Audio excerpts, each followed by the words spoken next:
Hello, good morning. Gusto lang na ako i-share sa inyo no, ang nahitabo sa ako dato mga niaging simana. Mga 2 weeks na pod ang gilabay. Grabe nga struggle kay accidentally na ako nga naopang akong professional mode. Oh my G, grabe. Lami ihilak akong mga gipanghaguan pati akong star nga na-open na nako, na-unlock na nako ang tools.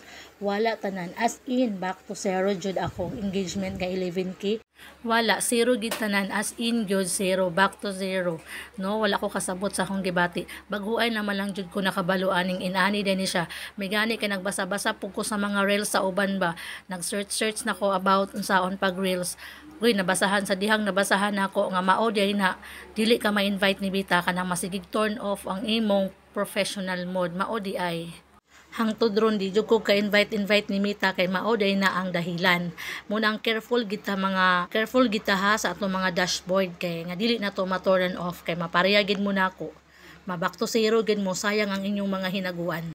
Mao nang mas better gid unta no nga magtanaw-tanaw kita sa mga uban nga mga content creator sa mga advice nila about aning pag reels o mong pag kuan sa mga videos, unsay mga kuan nila, patakaran unsa ba na diha.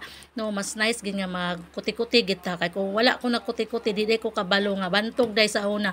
Hantod karon dili ko ka-invite sa mga tools ni Mita nga uban niyang tools dili ko ka-invite kay tungod anang pagsigig off and on bantog ra kay sige ko balik sa uno kay wala lagi kasayuran, know how lagi kay sa nga tanan.